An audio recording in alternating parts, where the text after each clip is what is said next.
With me today is Dawood Rogers. Salam alaikum. Wa alaikum salam. Now we're speaking some Arabic here, so and it's kind of obvious, even though we've got these big beards, that we're not a part of ZZ Top or or the Amish. So let's talk about your bridge to faith. Where did you start out? Well, I'm from Eugene, Oregon originally. I was born in Eugene.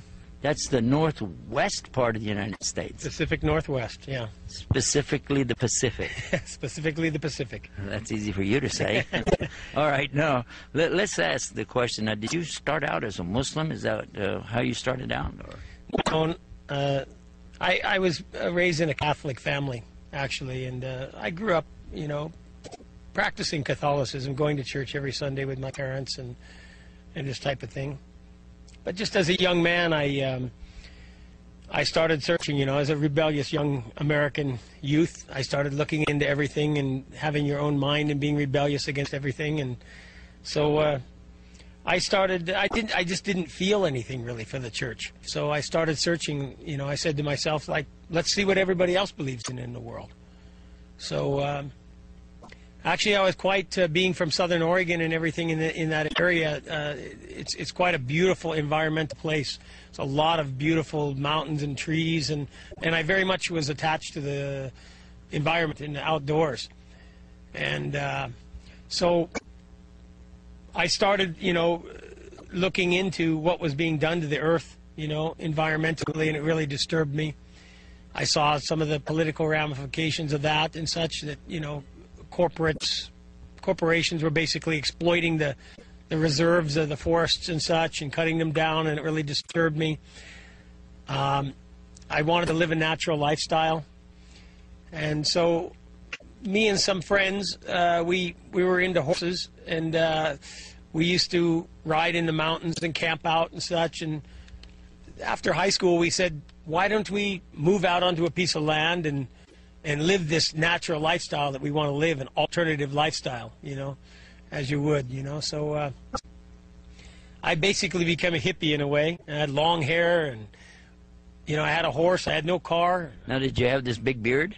I had a big beard, yeah. I had a full beard probably as a senior in high school. Oh, my gosh. Yeah. So, and that was probably fairly unusual, you know, but I was really different anyway in the way I was thinking and in the way I was heading. MashaAllah. So we moved out onto a piece of land and started living this you know, natural lifestyle. And when you're off in solitude like that, and there's time for reflection, what types of things goes through your mind as regards belief or faith or God or things like that? Does anything come up? Of course, you know, I mean, being in a really serene environment where it's silent and it's beautiful, it reminds you of God's creation. And your mind clears up a lot, too. You kind of start thinking clearly. It's hard to explain, but if you spend a lot of time out in a quiet, solitude kind of a place, you start, you know, hearing more of your own inner voice almost. You start thinking clearly, and you start remembering God. And I always believed in God. I mean, it wasn't that I, you know, absolutely ever stopped believing God. I always knew there was a God, raised as a Catholic.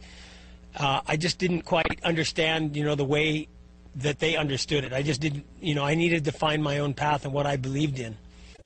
And so I started reading, and I started searching. You know, like I said, what does everybody else in the world believe, you know? So you looked at different religions. I looked at different religions. What are some of the religions you looked at? Well, being into horses and being close to nature, I was very attracted to the American Indians' religion, actually, you know, of trying to live in peace and harmony with your Creator, and, you know, viewing the creation as your brother, kind of, and this type of thing. And I spent some time with some Indian medicine men. We used to go into the sweat lodge and stuff like this, and I really was, you know, looking into what they believed in and what were they practicing, and I would pick up anybody's book almost and read it, you know. Some friends were traveling through the airport in these Hare Krishnas giving out books at the airport. So we would, hey, all right, cool, you know, we would take anybody's book and read it. You know, I would take some of these books home, like these things, and look through them and read them and see, what does this person believe in? What do they believe in? What are they saying? What's right and what's wrong? What's yes and what's no? And sometimes you would end up completely baffled. You read the book and you think, what did I learn from that? I don't understand at all what they were talking about. It wasn't clear at all, some of these teachings. So Buddhism, Hinduism, you know, American Indians religions. I was raised a Catholic, you know, so the Bible and Judaism, anybody's religion almost I would look into. I'd listen to gurus and all kinds of stuff. Anybody who thought they were on a spiritual kind of path or something, I was open to listening to. So it turns out that there was one man amongst us who gave us a Quran, an simple English translation of a Quran, and he basically just said, "You're looking at all these books, you're reading these different books of religion. Here, read this one," with no real introduction, or no real explanation, or no real proselytizing or anything. Just, here's another book. This one's from the Muslims. It's called the Quran. It's, you know, read this one, you know. And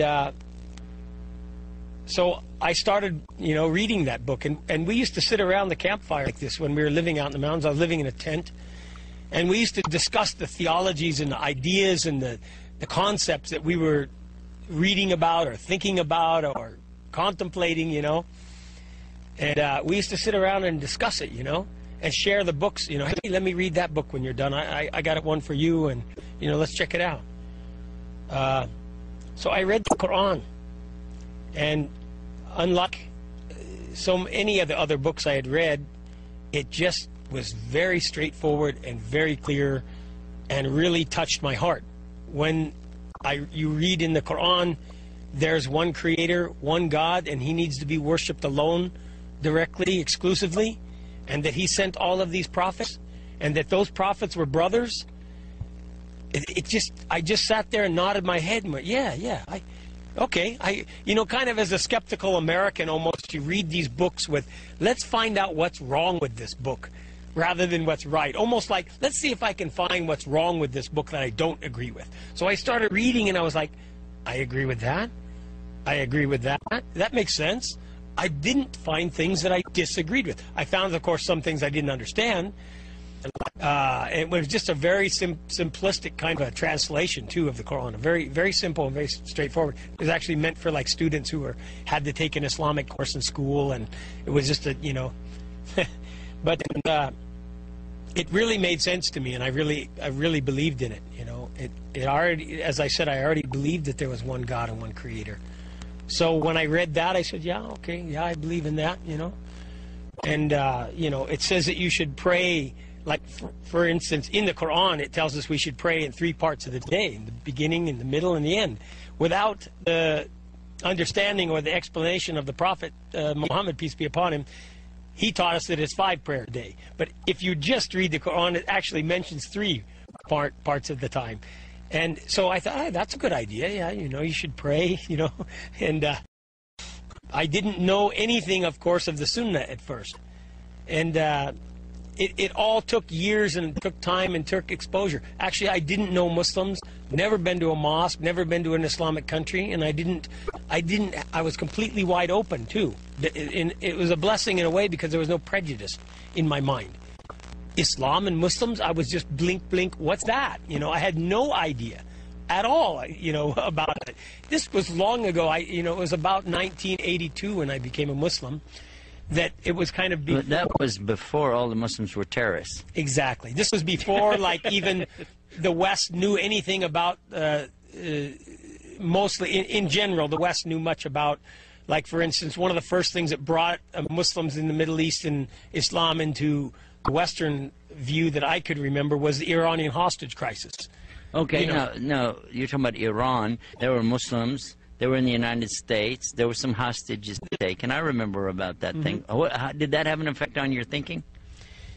I didn't have a negative view of Muslims. I didn't know anything about Muslims, you know. So whoever those guys were and whatever they were doing, it just was, it didn't really hit me as, like being Muslims or anything like that. It was a political thing.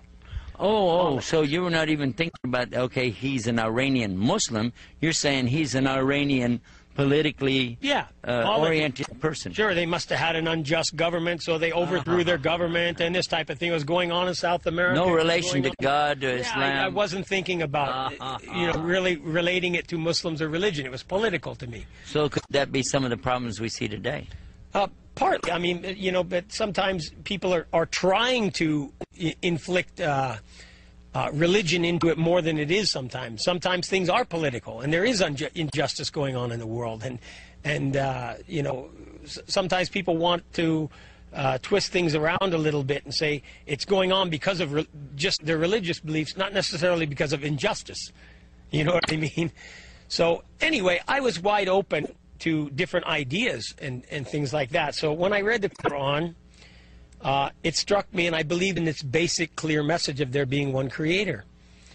And specifically that, like Moses, Jesus, and Muhammad were brothers in the same faith, that the religion was one with them. And they teach, in essence, the same message of worshiping the Creator alone and following the Prophet during that time, his time. So that made perfect sense to me. That was really clear, and I was living up in the mountains, and I just tried to, live a good life and be a good person, and it was many years actually before I actually met Muslims and started getting involved in actually knowing any other Muslims. Question. Now you said it was many years before you met any Muslims, so I want to ask you, were you disappointed? In a way, yes and no. At first, you meet people from other countries. They have different cultures and different languages and different mannerisms. So sometimes you just write it off as, they're just different in a way, Maybe because of his culture and his language and his, this and that. It wasn't until I developed an understanding of what is right and wrong in really Islam more that I understood some of the actions of Muslims are really wrong. You know what I mean? I was so ignorant, in other words, at first, that I couldn't tell you that he was a bad Muslim because I didn't know that much in the beginning anyway, to know that it was a difference between his culture or his religious teachings. Well, this is fascinating. We're getting so much out of it. We're drawing close to the end of our program. What message do you have for us? What maybe you could tell us what happened that put it all together for you and brought you to where you are now, briefly. Well, I'd like to mention one really interesting thing that kind of happened was that I used to sit up on the mountain and meditate and pray to God. And I asked him to guide me. No matter what it was, whatever corner of the earth, whatever it was, a far-off land or religion or whatever, I wanted to know the truth, and I wanted to be guided, and I prayed for that before I knew anything about the Quran or anything. And I was living in a remote area of eastern Oregon, and somehow Allah guided me, brought me a Quran when there was no Muslims around really, and really no mosque in the area. And I read that Quran, I believed in it. We used to sit by the campfire and discuss it. And one time we had a problem in the community. We lived like a commune, a community of people living.